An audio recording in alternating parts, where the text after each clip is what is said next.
Today I would like to discuss and document a series of 8 watches signed Montandon or Montandon & Co., also L. Montandon. Now, the focus of today is to try to identify the maker signing Montandon & Co. Geneva. Now, these watches overall appear to be made in the approximate period of the 1850s to the 1870s, but certainly before 1880. Now, when we examine this bottom row of 4 watches, these are all pieces which are signed Montandon & Co. Geneva, with the exception of this, which is signed Montandon & Co. Genève. So this was probably the same maker. However, this would have been for a local European or Swiss, perhaps even French market. Now, and it may have been earlier than the others. But to begin the comparison, I would like to present the following. These are the 8 watches by signing and including the serial numbers and the diameter, which is in the corner. Now, the watches in general do share a fairly similar serial number range. Now, the lowest of this is the Montandon & Co. Genève. This could have easily been an earlier production by this maker or this group of makers. Later we see a much more evening with this piece, Montandon & Co. Geneva 7051, measuring 52 centimeters. The highest one is this 58 centimeter piece bearing the serial number of 10,346. It's quite large. This 58 millimeters would be approximately, using American standards, 22S. So this is a really large piece. All of these watches are key wind watches. Now, we only see a couple watches signed Montandon & Co., which comes after this period.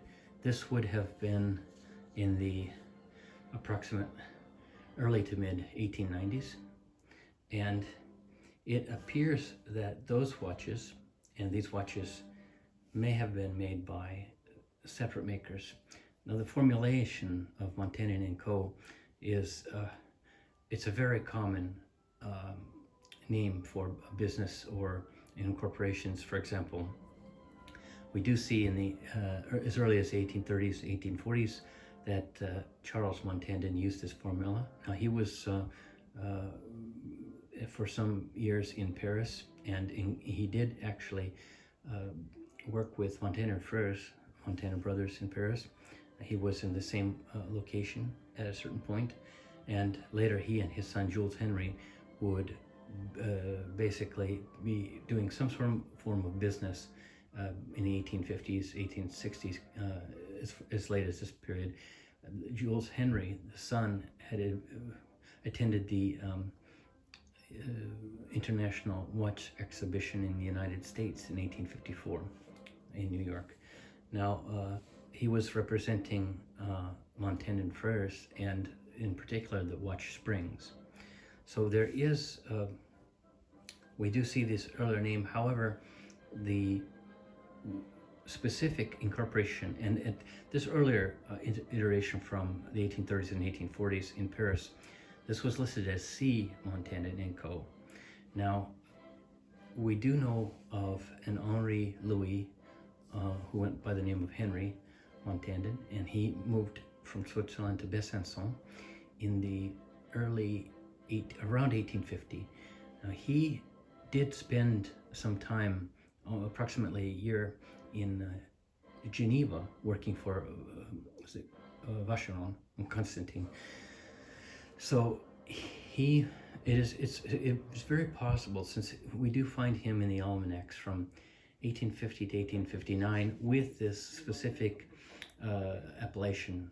This was a business formation with him and two other Swiss partners, and this terminated around 1859. And in the French almanacs, we do see mentioned that Henry Montandon is successor of Montandon & Co. Therefore, he had parted ways with the partners, who apparently went and did their own business, whereas Henry continued, and he continued to fabricate. It is very possible that he was fabricating from Montandon first, from Besançon. This is a point that's not exactly clear with regard to the actual fabricator in Besançon for Montandon Frères. Was it Henri Louis Montandon of Besançon? Was it Jappy Frères? Since Alfred Montandon did have a representation, he was dealing with the watch spring side of the business, but in his Paris office, we do find that he represented Jappy and son, Jappy et Fils, out of Besançon. And so he, in his watch spring shop, did have these Jappy watches. It's not clear whether this Jappy et Fils was the Besançon supplier for Montandon Frères. And indeed, was it is not clear whether Besançon was fabricating merely the movements or entire watches, or possibly a combination of both. Now, it's interesting to consider this. For at this point, it does appear that the most likely individual behind Montandon & Co. would be Henri Louis Montandon, who traded also as Henri Montandon, later on Henri Montandon et Fils.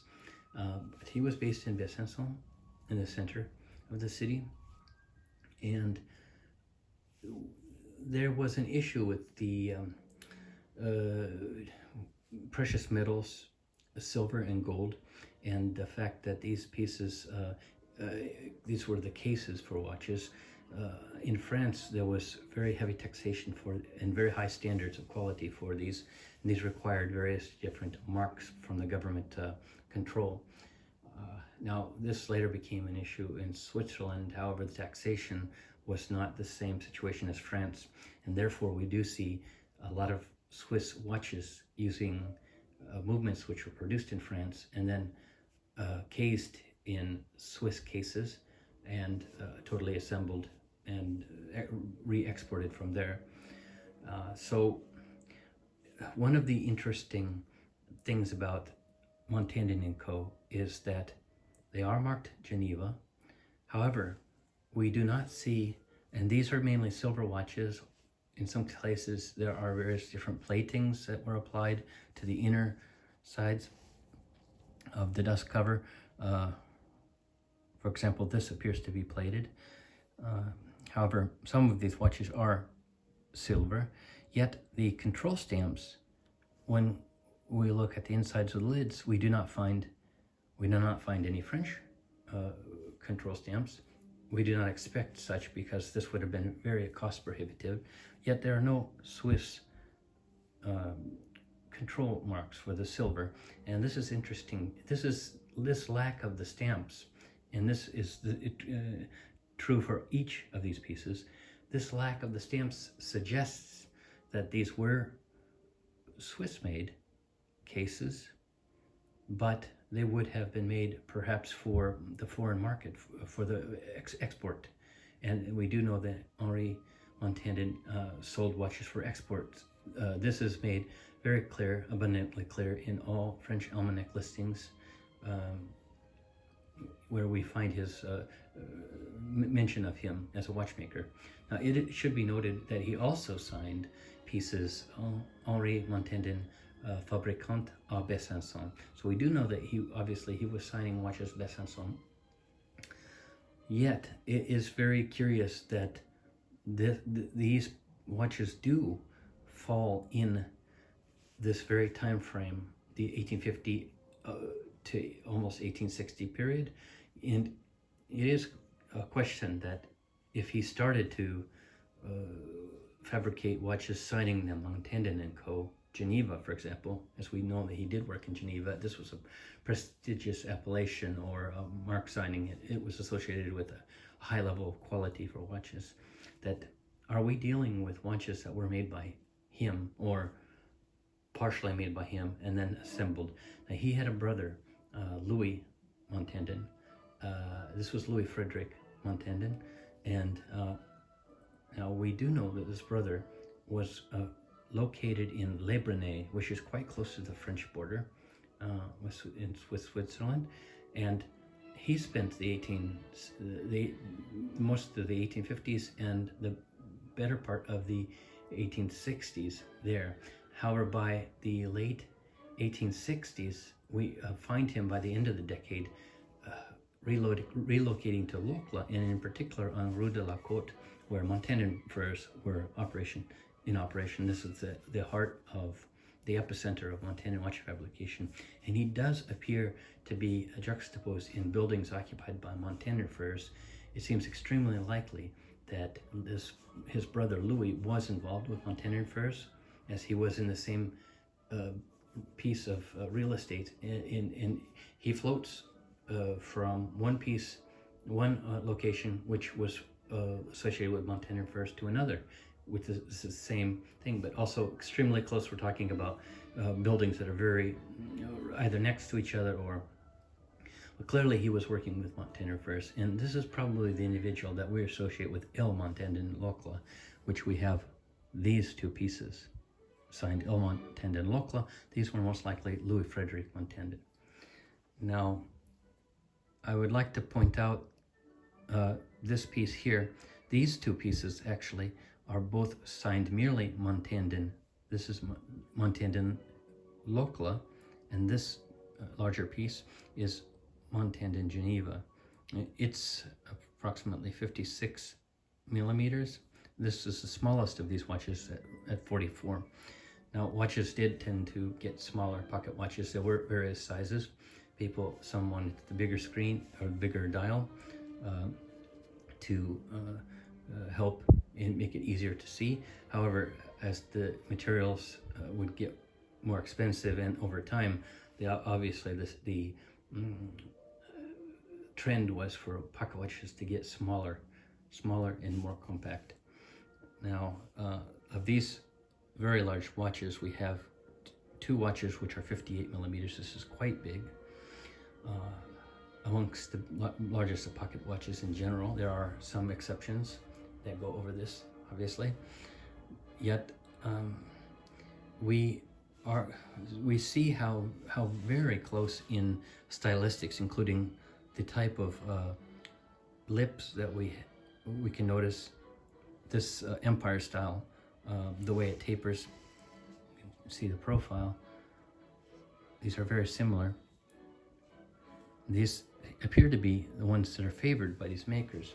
So it is not entirely clear how these watches are related. Now, most people assume that this all is related or connected to the same fabricators, that all Montandon watches was fabricated under one roof as one company.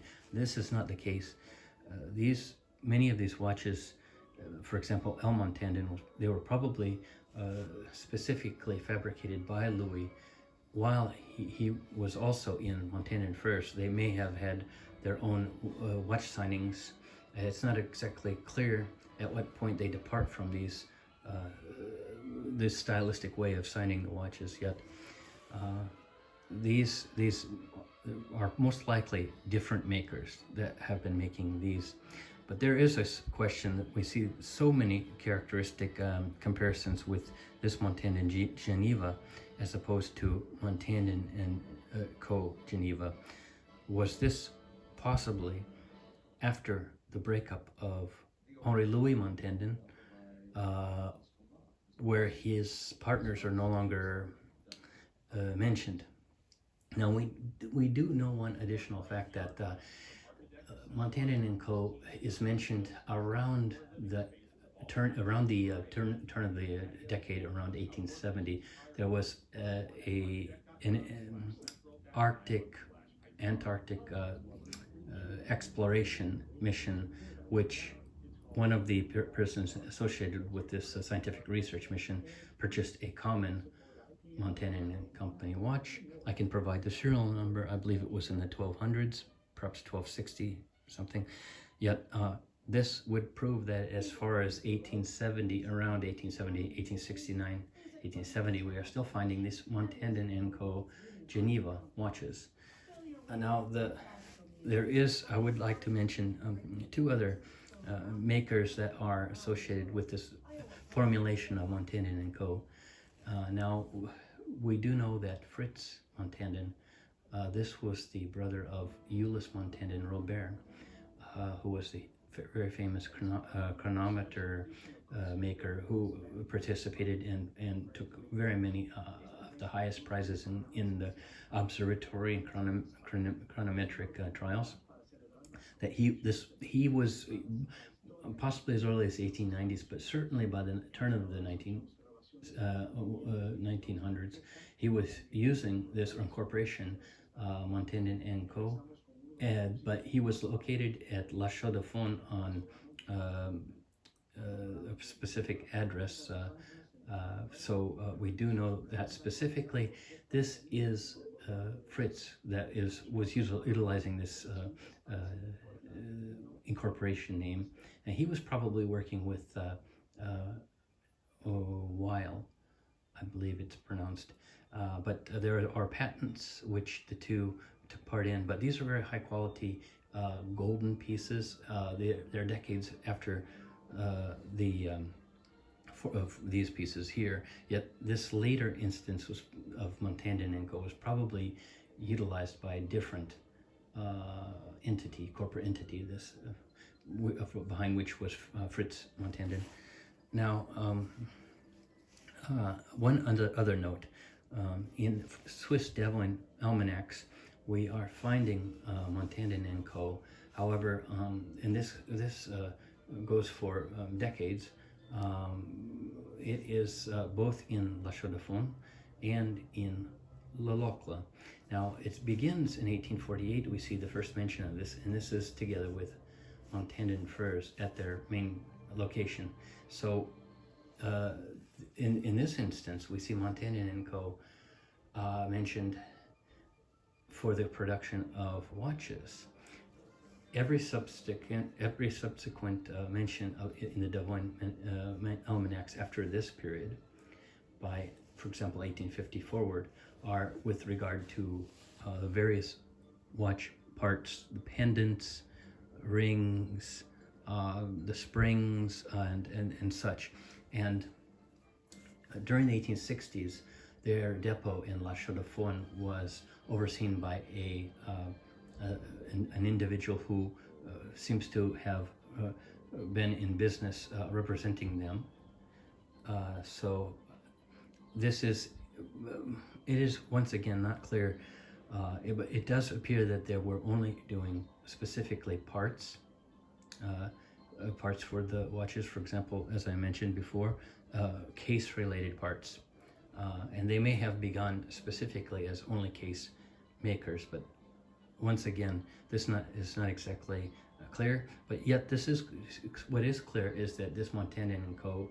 With reference to the case parts, now this was definitely associated with Montandon furs, and may have been some sort of side business of theirs, specifically focusing on the case making and its subsequent parts. Now, the individual, by the way, who was overseeing the La Chaux-de-Fonds depot, this was Fanny Perret. Now, this is a very common name.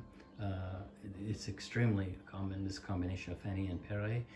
It is not exactly clear which Fanny Perret this was. There are strong possibilities, but nothing is absolutely clear. So it is probably not related to that specific business, yet it also cannot be ruled out that these Montandon and Co. pieces were merely another sort of product name for a watch line that Montandon furs was operating. This is a second possibility. So we are considering that Montandon & Co. could have been Henri Montandon of Besançon behind this name, or it could have been something related to this very large Montandon Frères organization. And they also did have from 1858 Geneva as a fabrication point. And these watches were sold in Paris, very possibly in Switzerland as well, probably Locle. However, it does appear that Montandon & Co. watches were made for export. So, and very probably the North American market, and before the American mass production overtook Swiss watchmaking. I would also like to spend some time showing what the dials look like for these watches. Now, the dials are generally not as interesting, since Montandon & Co. Geneva, from all the objects that I have viewed or come across, they never sign the dial Montandon & Co. Now, they sign for certain the dust cover. And we do generally see, now the order can change. For example, Montandon & Co. Geneva. Sometimes Geneva can be underneath, but we have Montandon & Co. here, Geneva. There are various other engravings that they include about the technical specifications of these watches. I can provide close-ups so that you can see the difference. Generally, it could be patent lever. Now, this specific Montandon Geneva, it mentions that this has a parachute escapement. Now, this is quite interesting because this is an early form of sort of shock protection if the watch should fall and hit the ground. So once again, the serial number on this Montandon Geneva is very greatly different than these. Now, these are small clues that may lead us to the fabricator, but in this case it's very hard to determine because the information that we have is so juxtaposed against our absolute findings. Now, oftentimes makers would have, depending upon the type of escapement utilized, they would have an entirely different serial number series. That higher quality watches tended to have very small numbers, like under 1,000 or in the very small thousands. Yet the larger, less high grade pieces would be able to be much greater in the serial number that we find. So, but let me proceed to show you. Of interest to us is this Montandon Geneva, number 10346. As I mentioned, this is a very large piece. We have a standard Swiss case with the shield. Oftentimes the buyer would have their initials engraved here, and this belt, which was generally a standard theme. But let us open. Now here we find a very beautiful hand-painted scene, which is semi-biblical. These semi-clad individuals with one with a walking crook, as we can see, and a sheep. This is very idyllic, this type of fabrication, or rather artistic decoration.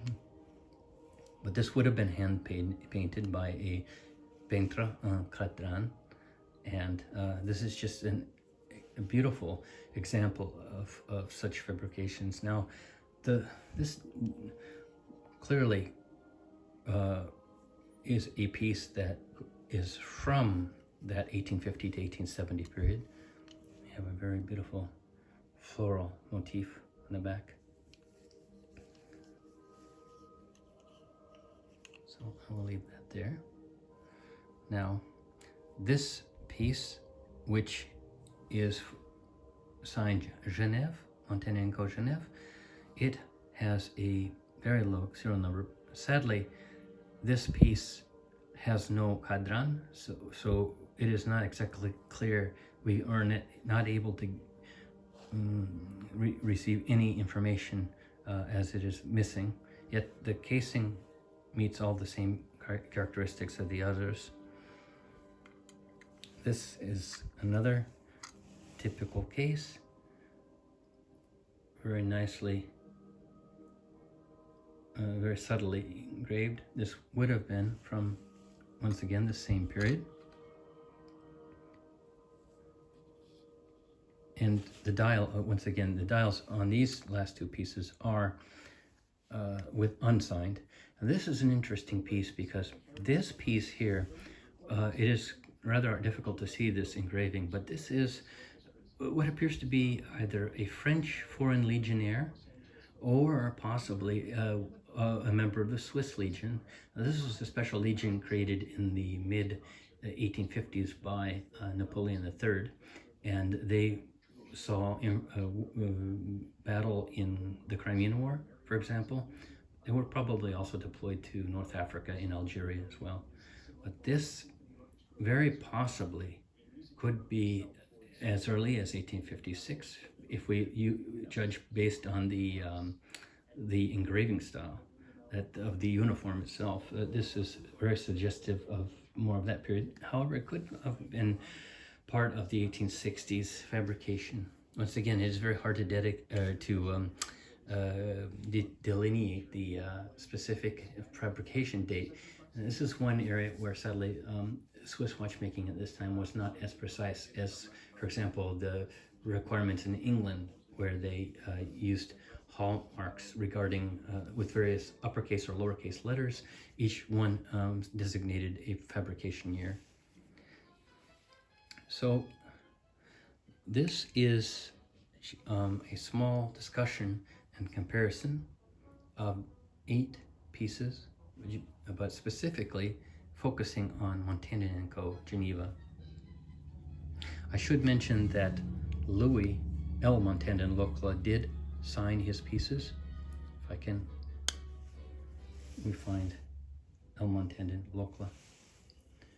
So this is, once again, these small stylistic pieces of information, and they could also render a more definite dating, even assignation as to the fabricator, of course, since L. Montandon Locle is certainly Louis, and Louis Montandon, Louis Frederick was certainly associated, or would be later associated with Montandon first. This L. Montandon also has a signed dial, Locle. So I hope that this provides a little bit of thought about the various different makers and the fact that not all these pieces were produced by the same corporation or house, for example, yet there may be overlaps that we cannot totally disregard. So this is a small note for the record, and if there would be any questions with regard to these types of pieces, I would be happy to take your questions or your comments in the comment section, and please feel free to reach out if you have pieces that you would like to try to find out more information about. I would be happy to see these items, the objects, hear of their serial numbers and any other signing information. Obviously, we're always looking for such quality stamps as we see here with this L. Montandon. So we would definitely apply every trick in the book to come to a conclusion as to the fabricator. This is much more clearly establishable as Louis Frederick Montandon, who would later work with Montandon Frères. Whereas this is Montandon & Co. Geneva is somewhat of a gray area. It is very difficult to establish a definitive answer on the fabricators behind such pieces. However, it's very likely that, as I said earlier, the makers did diverge. This is a common appellation to use in business. And as a matter of fact, the watches of today, the last Montandon watchmaker, Daniel Montandon, had also fabricated marine chronometers under the name of Montandon & Co. However, his location is the Val de Joux, so it's a different, he's followed in the footsteps of his predecessors, ancestors in this regard. This is the Swiss way of making watch signings. So, but please feel free to share any pieces you have, and I would be very interested in hearing about your stories and the objects you collected, and indeed how you came to collect them. But this is just a note for the record on these various different Montandon pieces, and I hope this was a little informative, perhaps interesting, and I thank you for your attention. Bye-bye.